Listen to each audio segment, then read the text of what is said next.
So this was in the 80s. This was Calvin Klein's apartment. And at this point, and Calvin Klein was somebody who could decide, I'm not going to do 18th century English. I know I have money. You know that I have money. I don't have to prove anything. And Joe D'Urso, who had worked for Ward Bennett, who is still alive. I mean, D'Urso's only like in his 60s. He decorated with steel and glass, kind of Bauhaus sort of furniture, black leather, and a new thing then. Industrial carpet being used in residential use. Very flat weave carpet that looked like, I mean, I guess it's still around, carpet that looked like corduroy. Was suddenly being used and brought up. Sometimes you were having platform seating. You'll see images of that, or carpeting used as upholstery. This was part of that look at that time.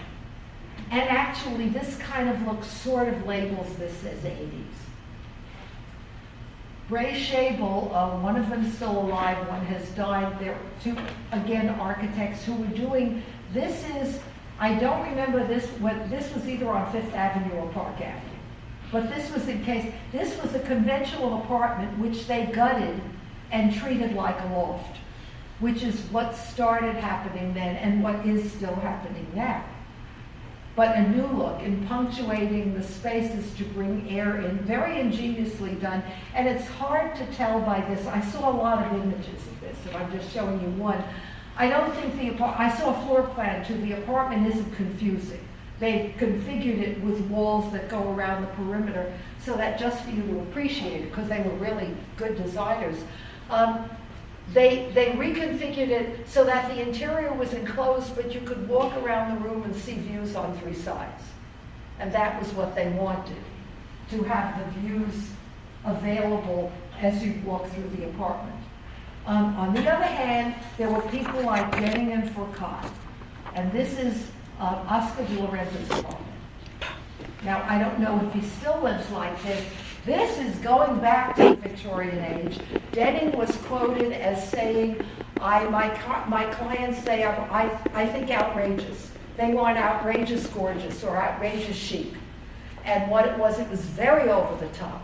But that is that's a Russian antique cabinet. These are real French chairs. He has that kind of thing. Everything, this was in House and Garden. And I read the description of everything in the apartment. I took these shots out of House and Garden. It's a Bessarabian rug. I mean, this is money spent like water. And this is an interior that is clearly said, we have a lot of money and we're spending it.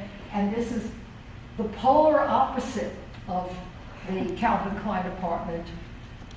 And maybe I shouldn't have put this in this sequence, but at the same time, in the 80s, Mario Buono, who I referred to before, became best known. This was when he really became famous.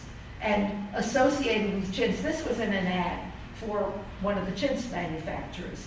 And he was called the Prince of Chintz. And he's a charming man. His favorite style is the English country house style. And now the favorite style, I should say that as designers you should be able to do anything. If you're doing a residence, you should be able to do my home and my taste. But I do believe you probably do a better job if you have the same taste. You know, if you're doing what you really prefer. And he not only prefers this, but once he was lecturing or something, and someone asked me, do you always do this kind of thing? And he said, well, you know, the thing is, I've always wanted to do a modern apartment. Nobody ever asked me to do it. Which I don't think that was a joke. I think it's true. I mean, I wouldn't hire, he's wonderful, incidentally. We had him lecture on Friday at the Armory. We had 5 designers lecturing, and I invited them, and including him. And he is just darling. He's a charming man. He's a very good designer. And don't tell him, I'd never hire him. I mean, he doesn't decorate in my taste. But if I hired him and told him what I wanted, he could probably do it very well. Maybe he'd even enjoy doing it. And this is actually, I'm telling you all of these things because I want you to start thinking about what you like best and what you would want to do. And by the time you're finished here, you will have had a chance to try a lot of different things. and you'll know what relates to you best.